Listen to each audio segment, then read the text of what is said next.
Welcome to episode 6 of Church After Hours. It's your man Diallo here with my brother Kurt, and we have a very special show planned for you guys on this beautiful Mother's Day. Before we introduce our guest for tonight, of course, as we always do, we like to do a recap on our previous episode and see what people thought about the episode and just get a feel back from what the word on the street is. So, Kurt, man, from what you're hearing, man, what is the word on episode 5? I'm Not Your First Lady with our sister Erica. Oh man, that's top 2. Yeah, it's either her or it's Bonds live from Brooklyn, baby. There's a lot of energy. We pull some people's coattails. They may not like it, but it's the truth. Like we said before, the truth stands alone. The truth don't need nothing. So let's go. And everything we said was in love. It wasn't, malicious or anything of that nature. And like always. I think it was the number 1 or number 2 episode right up there with Barry as well. I totally agree. Church After Hours podcast 6, Mother's Day. I got my lovely mother here, Vicky Buxton Copeland. Great to see you, Mom. Always good to see you, son. It's lovely to have you on the podcast. Absolutely. With myself and my big brother D. I just wanted to, give you your flowers. My mother was a single parent for a long time until my stepdad, Ronald Copeland, came into the picture. So we're glad to have you here. Absolutely. Can't wait for everybody to see this. Yep. So, Miss Vicky, before we get in and start the podcast, I just want to first thank you. Met you years ago when we was, I won't say neighbors, we kind of stayed about a block and a half away from each other in Fairfield. The first time I met you, you've always been nothing but gracious, showing us, love. Me and my brother would come over and hang out as if we were family. We even have relationships with your nephews, like they're our family as well. So just always felt welcome when we came over to your home.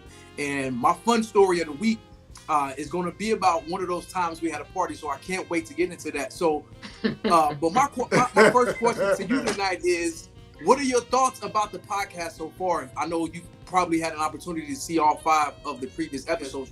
Our parents' opinions matter to us. Okay, well, now that you asked, I'm going to just be upfront. Watching you guys from children, because you didn't move down here as babies, but grade school, middle school, watching you progress from middle school to high school, on to college, and then picking your mates and raising your family has been a tremendous blessing for me to watch you all grow up as young, studious men. I can't say enough about how wonderful it's been. God, Jehovah, who is my Savior, allowed me to be on deathbed, and you all came to my hospital room. Do you remember that, Dee? Yes, you came ma'am. to my hospital room? Absolutely. And I said, sneak me some food in here. Yes. I remember that. It was beautiful. But, just you and Jay and Leroy and Dorian and Chauncey. It's just, it's awesome to see you all blossom like that. And I'm very proud of you. I'm proud to say that, I take you more as neighbors, but as nephews, because that's what you all were to me. Yes, so, absolutely. Even your dad and your mom saying things to my children and, giving them instructions and never telling them to go the wrong way. But it's just been awesome living in a pretty predominantly white area, and you all sticking together was beautiful also. Even though I did have to come up to the school several times. But it was okay. This is my middle child, Curtis. He gave me a run for my money, but I stuck right in there. Absolutely. So just to see him right now and see his children and what he's developed into, it's been gracious. Absolutely.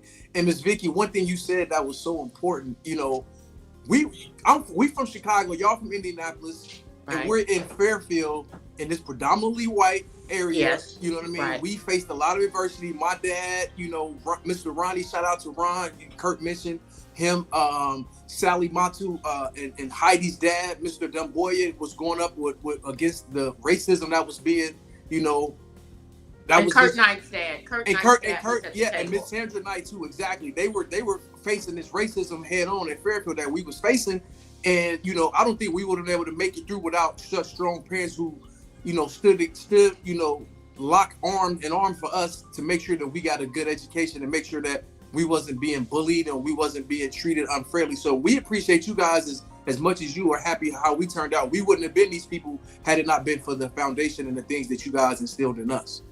Absolutely. So yeah. I want to start off talking about how you felt about Kurt coming to Lincoln Heights and joining the youth ministry and joining the choir, because Kurt had us dying on I think it was episode 4 with my brother when he talked about, you said it ain't nothing but a fashion show. So once he started coming to Lincoln Heights, how did you feel about his participation in youth ministry and acquiring those things?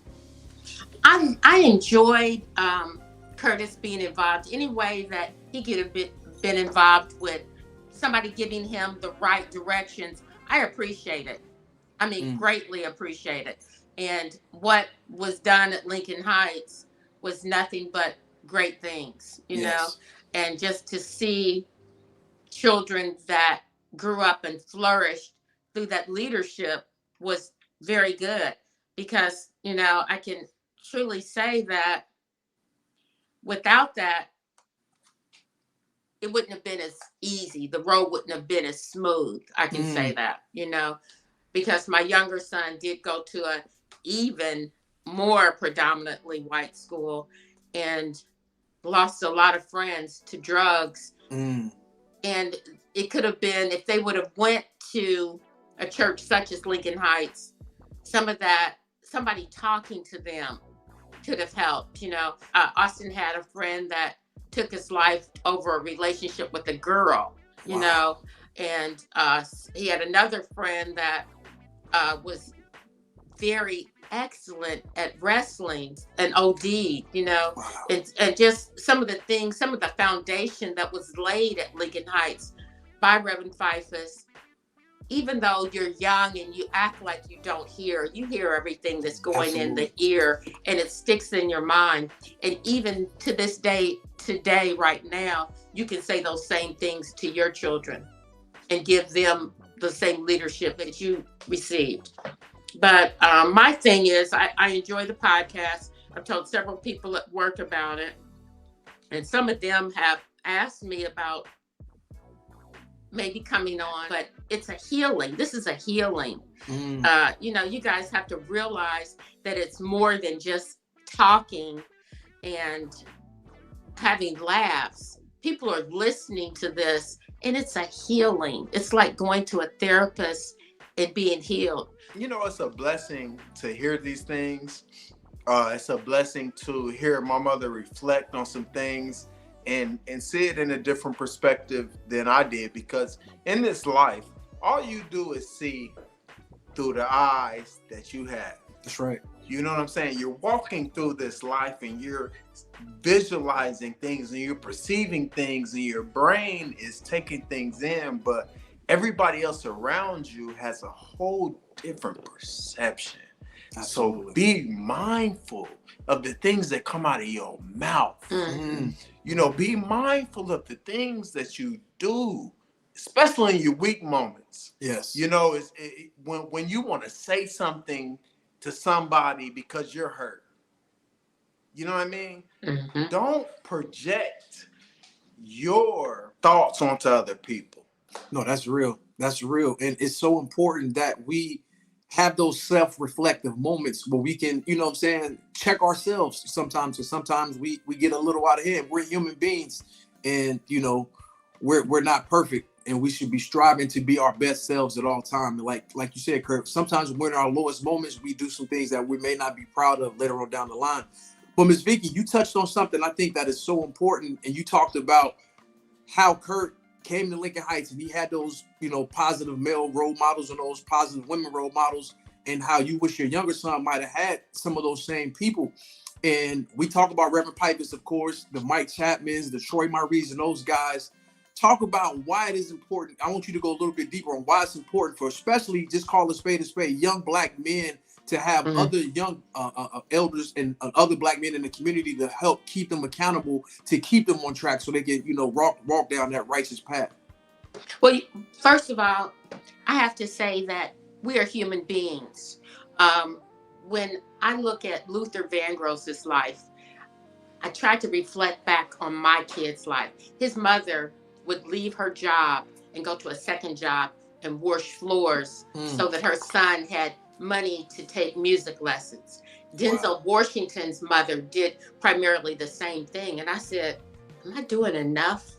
Am I doing enough so that when I'm gone, my kids are able to withstand the storm? Because what you have to understand, you all haven't even got there yet.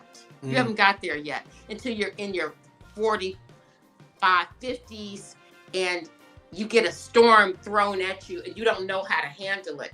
I wanted to make sure that my kids knew when a storm comes through, it's going to pass, but how are you going to deal with it?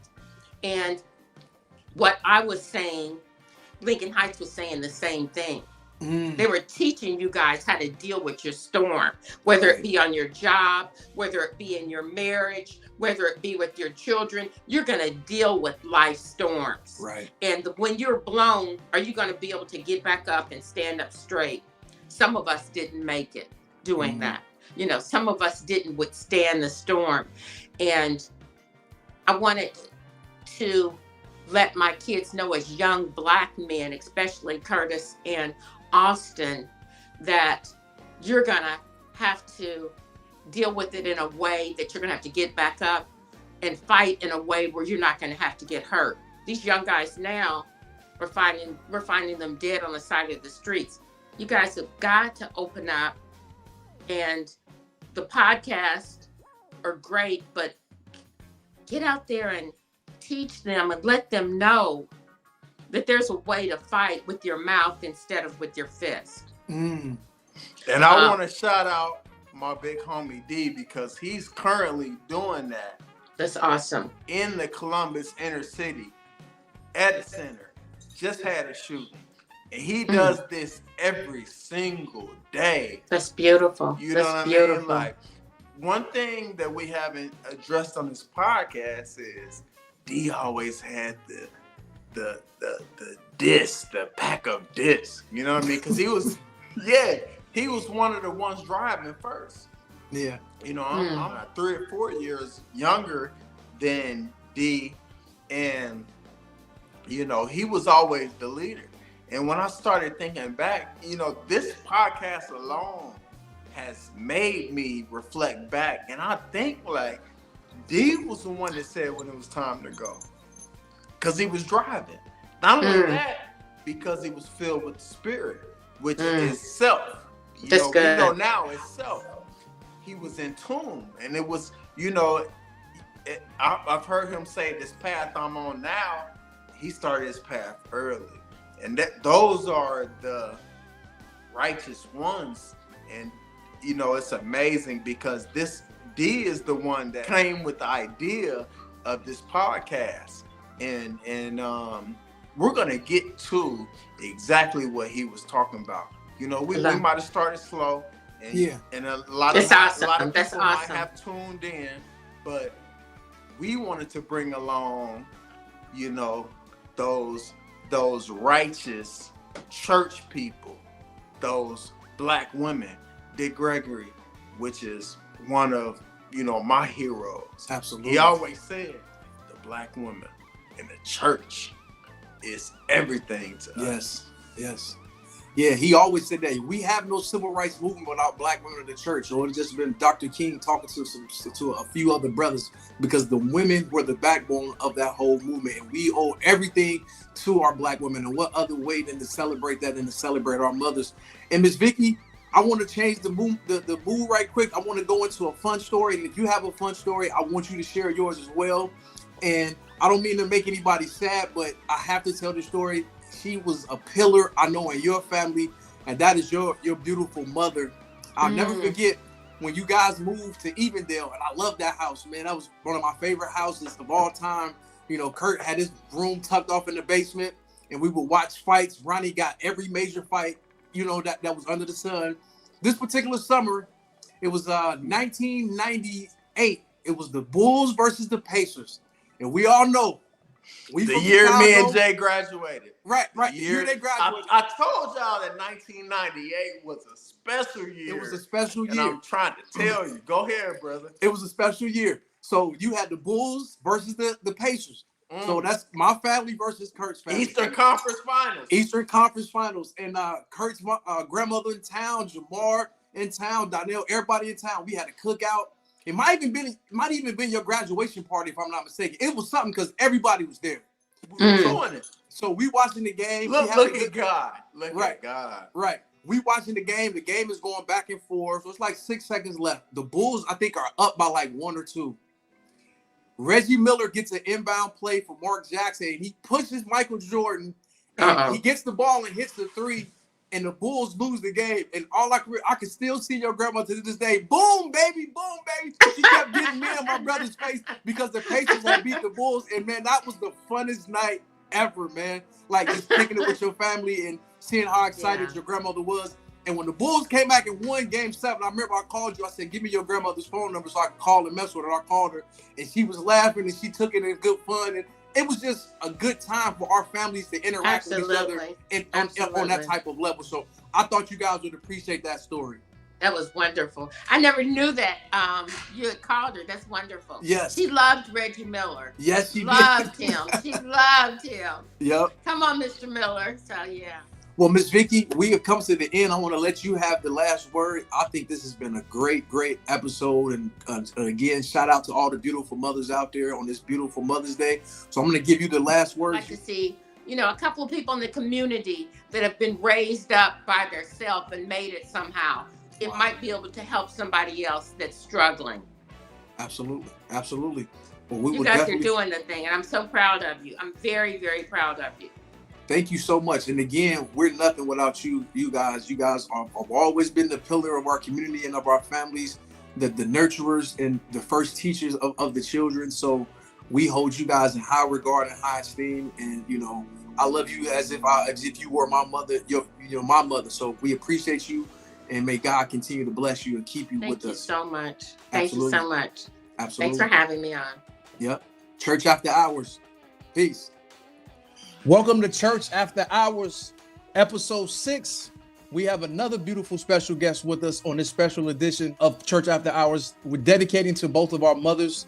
And Mom, we want to introduce you to the podcast. And before we get started, we just want to say we love you. We give you your flowers while you can smell them. And myself, I know personally, we wouldn't be nothing without our mother. So we want to just first say thank you and we love you. And happy Mother's Day. Thank you, thank you, son. To both my sons, I love you both dearly, dearly. Now, as we start on every show, me and Kurt always do the recap. What have you thought about the first 5 episodes of Church After Hours since we started? Well, both, when you first told me they were coming, I was like, oh my God, what are they doing? What are they getting ready to do? But I have did nothing but enjoy them. Both of them dearly. Barry, I was like, okay, what is Barry gonna do? Because he would go off the grill for real. But I have really enjoyed them. The ladies in the beauty shop, we have been playing them on our YouTube station in the shop, and we have really enjoyed them. They're funny. I've heard things that I did not know about. I'm like, for real, y'all? I'm your mama. I'm too old to whoop you. You too big to get whooped. But I have really enjoyed the shows. They are really good. They're really good. Yeah. All my book club ladies, they all know you all since you were little bitty boys, because they are members of Lincoln Heights, and they really have been enjoying them. Really have. That's awesome. And Kurt, my parents, especially my dad, they enjoy something when he started telling everybody about it. He went to Latier's wife party. He's like, man, make sure you check out D and Kurt podcast. And they going in. So he's telling everybody about it. So I'm happy to see that everybody's enjoying it, man. Everybody at the party, he told everybody they don't need to watch it because he gave them blow by blow every word. They already know what happened. So, getting into your mom, like what I said last episode about haircuts, that was it for me. Your mother always had the hairstyle. I also felt like that, dictated culture. Yes. to have your mother on here is enlightening for all these females. Yeah, for sure. And you absolutely business correct. Business owner. Right. Yeah. Right. Right. Well, her Yeah. being a stylist and just having the flavor and the styles, like everybody always gravitated to her. She had that spirit, you know, from doing hair. But Ma, let's talk about the podcast. And when we talk about Lincoln Heights and when we talk about when we first went to that church, what made you so comfortable with entrusting Reverend Pipus and Miss Juanita with your children, and being involved with youth ministry, steering committee meetings, and with youth choir? Well, first, coming to Lincoln Heights, you know, well, you all have said how we got there, but coming there, it was really hard coming from the little church from Chicago. And I had to hold on, Ma, we gotta pause. I can hear Daddy like he on like he gonna have to go downstairs. Let's in intermission. Let you know that's my guy. You know I know y'all heard him loud and clear, man. He just walked past the door. It's all good. He said he's getting ready to go to the store. Okay, it's good. All good. Chi-Town. Oh my God, he's a mess. Anyway, but after we left Chicago, it was just so hard for me to even imagine how am I going to find a church. And I was looking for a church that was like our church.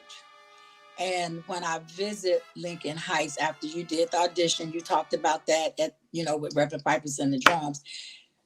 I prayed, and that's where God sent us. But I just, you know how God sent you somewhere and you was like, God, no, right. No, this is not it. No. And he's constantly saying, yes, it is. Yes, it is.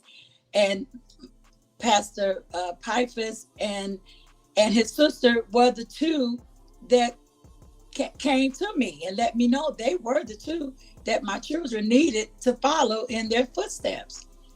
And it just fell into place. It just fell into place.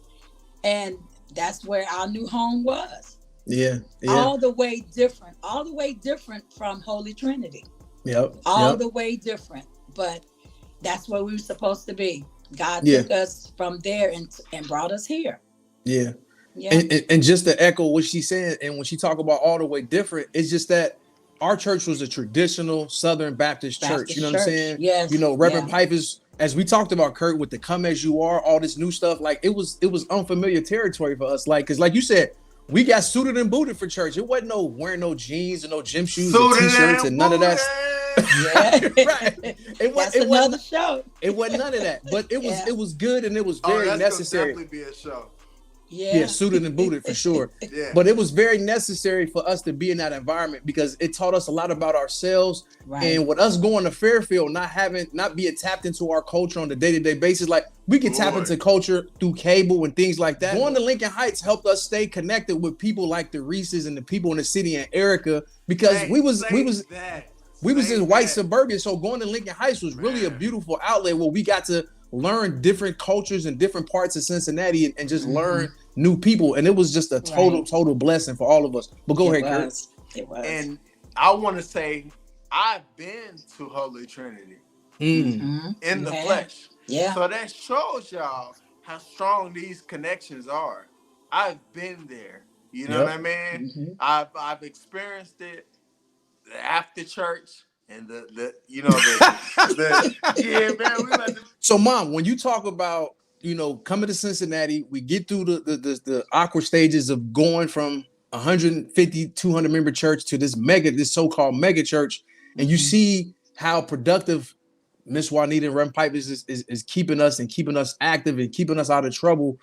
When you look back and you think about those formidable years, do you think that it was important for us to be there? Because I know you said you didn't want to be there, because I personally didn't want to be there either. I didn't even want to move to Cincinnati. No, you and didn't. My mother can talk about how me and my grandma tried to, finagle me to stay back with her, but they wasn't having it. Talk about that, and then talk about how something that we didn't want ended up being a huge blessing for us.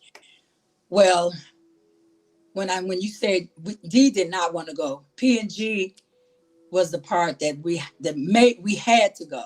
Right. Get that money. There was not a job left in Chicago that we had to stay there. We had to come to Cincinnati, and it just, God just showed us that that's where we had to go.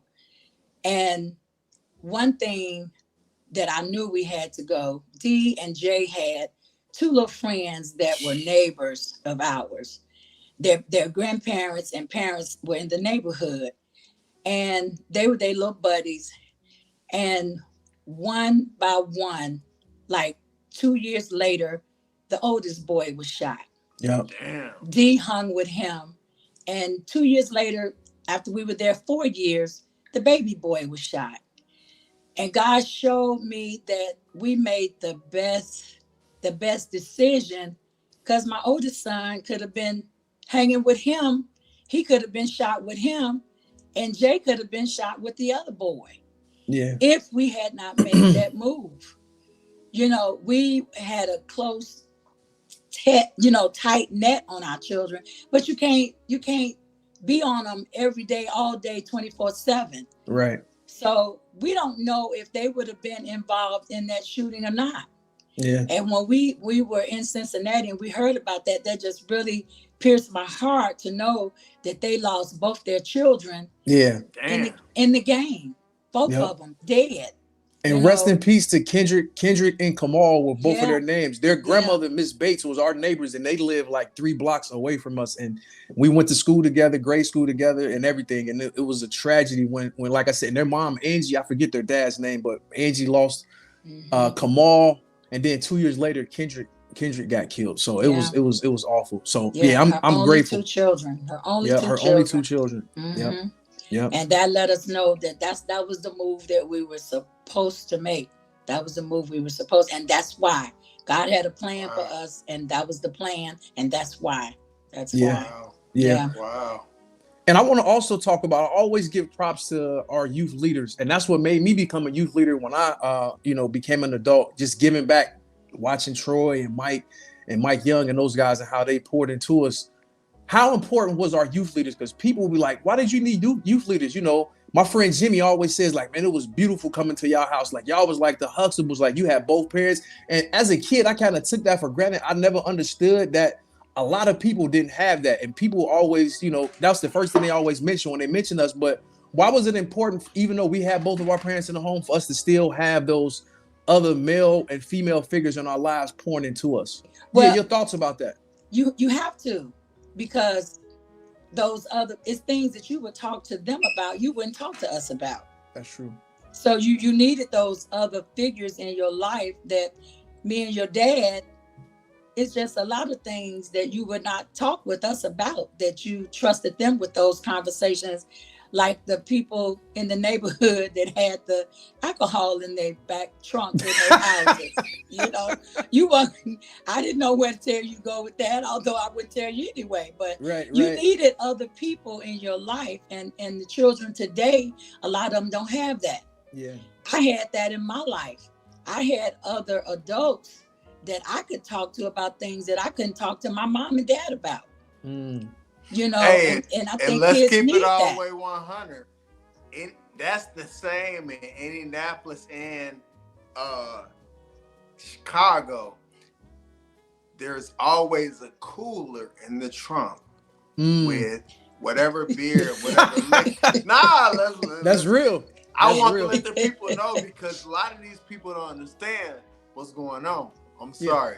And that's a part of that Mississippi culture too, Kurt, because my grandfather, your grandfather, both from Mississippi too. Yes. So that they brought that up. They brought that to the Midwest for real. Straight up. No, and when I say straight up, I mean straight from Mississippi up. Yep. Mm-hmm. You know what I mean? You're right. Up to Chicago, up to Indianapolis. You're absolutely right. You're right. Yeah.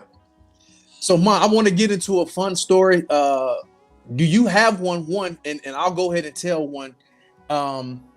We used to have parties all the time when y'all would go to Chicago, and this particular Did they know? Of course not. And some. Shout out to Mr. Richard. He was my parents' neighbors forever before my parents just ended up moving.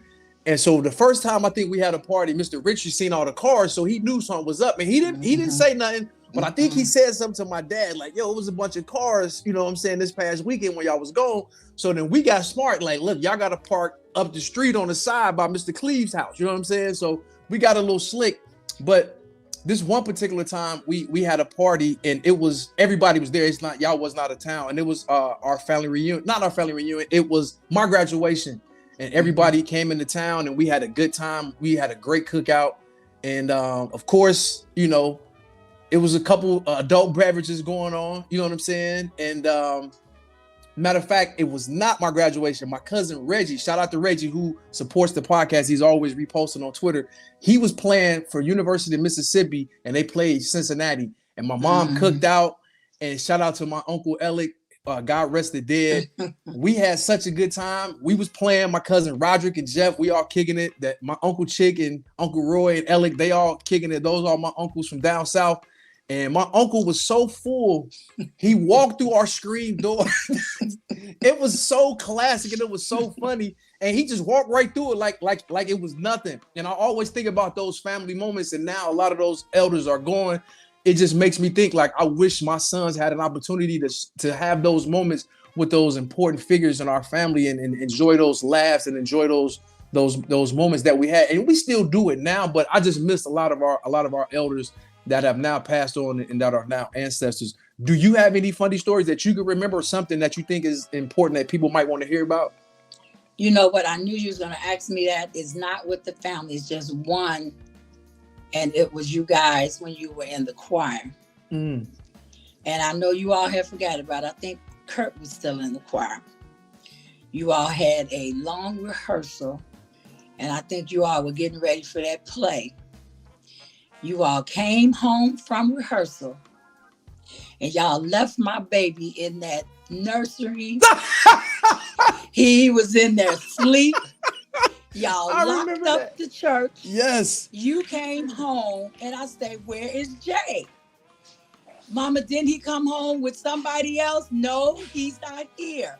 Everybody calling all around town. Who has Jay? Who is Jay? Didn't somebody bring Jay? No, nobody has Jay. Nobody knew where Jay was. This is hilarious. We had to call Reverend Piper. Yes. He went back to the church. Jay was in the nurse's office. Sleep. Sleep. He slept through the whole rehearsal and nobody knew where he was. Yep. We laughed all day. I'm freaking out because I didn't know where he was. Right. His brother's supposed to take care of him. Yes, I was. Where he was. You left the church. I was negligent. I was negligent. Really negligent. That's my guy. And you left. You left him too, Kurt. You left him in the. Nobody knew where he was. You're right, and that's my guy. And I gotta they left my baby. I gotta just finish throwing my brother under the bus right now. Anybody that know my brother know he'll pass out anywhere. And this was anywhere. This was pre-alcohol, and this was just Jay just tired, just sleeping in the church. And Lincoln Heights had a high-tech the thing that and Reverend Piper see this and die laughing because I know he remembered this part. When we got into church, he would sleep so hard he didn't move because the alarm system was so intricate. Had he moved or just turned over, the alarm would have got activated. So he was in the church for like an hour and a half to 2 hours before we went back and didn't move. He was out. Classic. I was so worried. I didn't know where he was. Yep. And before we get out of here, Mom, again, happy Mother's Day. And I want to end the podcast with this right here. When you see where the podcast is going, what are some things that you look forward to in the future? And share your thoughts about where you think we can go and the things we can do to make it better.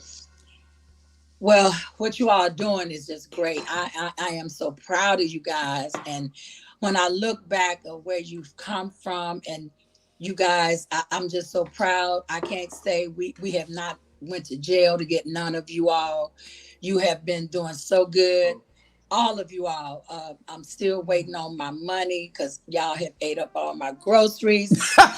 All of you all have slept there. And I should have tax money from all of you. But the future, I know with this is going to go far. I heard you, Vicky. And I got more money coming than you do. But this is so good, and I want you all to continue with this. You all got so many people to reach out to. Yeah. This can go on for a long time. All the people, hearts you all have touched, this can go on for a long time. Absolutely. So keep up the good work. I'm so proud of all of you all. I know we did Miss Vicky already, Kurt, but did you want to let her get in here and say something? Well, before that, I want to say, it's a blessing to hear that, because a lot of people don't understand that. A lot of people don't understand the structure that we had to make us who we are. We wouldn't be who we are without the structure we had. And once again, I think I may have hinted to it, and it may or may not have made it, but Mr. Morgan, which is your dad, is my true OG. You know what I mean? Like, he has done so much for me, and there's so much I can say that would be an entire podcast.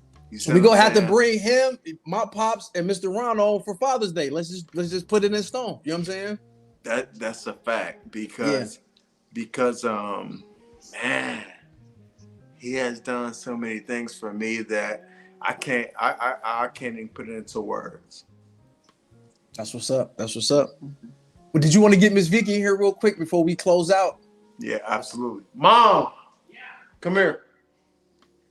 Well, hopefully everybody's enjoying this podcast.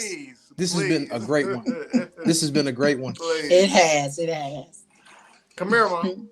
And shout out to my brother for helping my mom get set up, elders in technology. You know what I'm saying? Oh, he left me. He told me he left. He left me. Vicky, how are you? How are you? I'm good. Looking beautiful. You are too, as always. Both of y'all. I never knew you all had family in Mississippi. Oh yeah. We do too. I was born there. What city in Mississippi? We're in Gwilla, Mississippi, and Rolling Fork, Mississippi. Okay, so when it splits and goes Meridian and Jackson, which way do you all go? Jackson. Oh, we go Meridian. I knew that. I know. Yeah. My grandparents moved to Chicago from Mississippi in 1957 when my mother was 1 year old. Mm-hmm. So she was actually born in Mississippi. Yeah. So I was a year old. 1956? Uh-huh. So I am just telling your age all along. Wow. It's all right. Both our mothers I'm blessed. You see that? I'm blessed. It was a good year. Blessed with 56. Yep. Yes, indeed. Yep. All right. That's good to know. We have a house in Mississippi, in Lewin. Okay. See, I know what I said because I used to live in Mississippi, so I know exactly where Lewin is. That is. Not too far from Gulfport. Gulfport, exactly. I know Gulfport. Yeah. I know Gulfport. That's where Wendy's from. Yep. Yeah, that's nice. It's so good to see everybody. You too. Good to see you. Absolutely. Have a good Mother's Day too. Absolutely. Happy Mother's Day. Yep. All right. Well, this is our mothers. These are our beautiful mothers. Yeah. And this is who we come from. So, Mom, get a little more in the picture. Yeah. So, it's amazing. It's amazing. You will overtake me. Y'all so she said, "Get out the way." Yeah. No. It's amazing. Indianapolis. No. Let me start Mississippi. With Chicago, Mississippi. Yep. We all ended up in Cincinnati. And I have a niece that's going to Jackson State now. She'll go back next year, a sophomore, and made the dean's list on her. Her mama need to call me because I got connections for her. She still ain't called me, so I'm putting you on blast.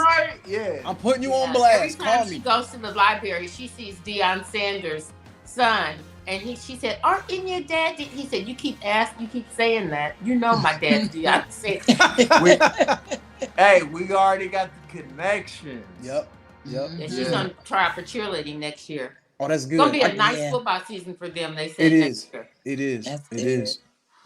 All right, y'all. Well, this is Church After Hours, episode 6. Hopefully, y'all enjoy it. Happy Mother's Day to all the beautiful mothers out there. We love y'all.